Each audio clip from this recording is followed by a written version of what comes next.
Good to see you, Gary. How you doing? Happy New Year. I'm good. Happy New Year to you. I'm sorry, nobody told me it was black tie. I'm way underdressed. No, you look great. You look fabulous. The most important part is you know how to play guitar. I do not. So I just have to dress the part. I know you have that there.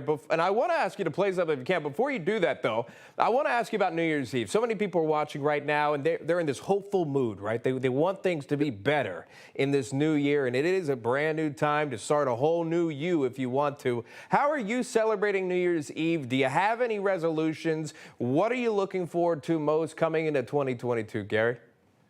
Well, I made a resolution about 20 years ago to never make another New Year's Eve resolution, and it's the only one I've ever kept. So, yeah, I kind of look at every day sort of as New Year's Eve, hopefully not Groundhog Day, but just, wake up every day fresh and ready to hit it.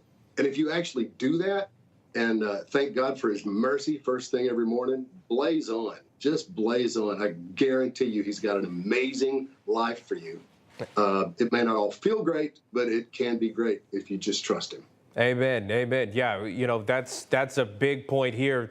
Many wanting to get through this year, to put it behind them, and to start fresh, and hopefully we can get a little normalcy back if we can, just a hint of that back in our lives in various parts. You know what helps a lot of people is prayer and music, which, Gary, yes. I know you know a lot about.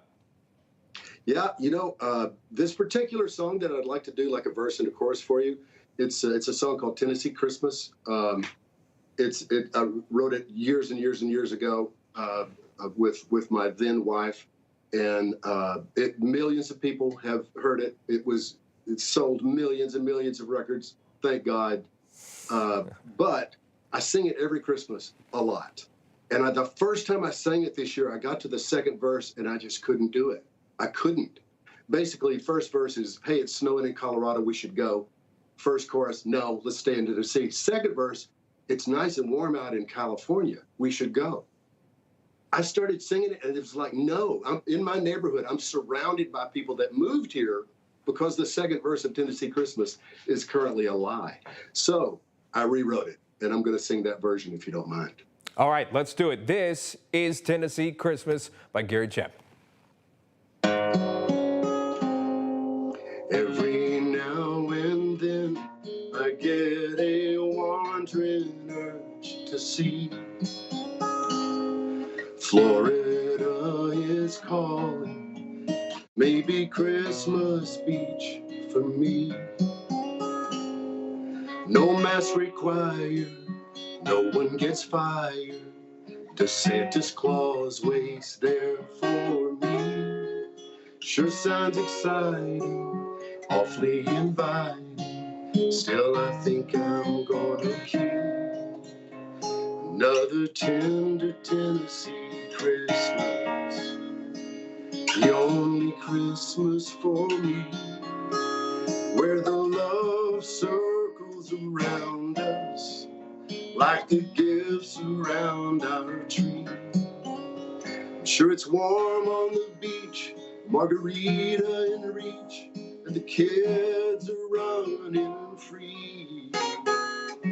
But a tender Tennessee Christmas is the only Christmas for me. Oh, I love it. I love it. I love it. I got to give you my light up phone as well. I mean, that was good. Listen, did I hear a little bit of Florida and DeSantis in that? That was the point. The whole second verse originally was about, let's go to L.A. because they have a parade and it's warm and we'll come back with a tan. And I just don't know anybody that wants to go to L.A. right now. Seriously, with all due respect, I got millions of friends out there. But yeah, I just rewrote it for Florida because that's where most people want to go right this second. You're absolutely right, and if you really wanted to put real estate numbers on it, I mean, the housing market is booming in that area. So many people flocking to the Florida region for various reasons. What is that? Amazing. Yeah, what does that look like in 2022? We'll find out in just a little bit of time here. Gary, we appreciate it. You want to leave us with any final thoughts on 2022 before you go? Honestly, I want people to be not only hopeful, but excited. I believe that we are all blessed I know it sounds weird. We're blessed to be living in this moment in history because I promise you, God is up to something amazing, something we've never seen. And he is merciful and he is kind. He is also just. And I think we're going to see both. Where he's sharing his faith here with us on New Year's Eve. And we do appreciate that. Gary Chapman joining us live tonight. Happy New Year's to you and your family, sir. Thank you so much for that performance. That was great. Thank you. Happy New Year. Thanks for having me.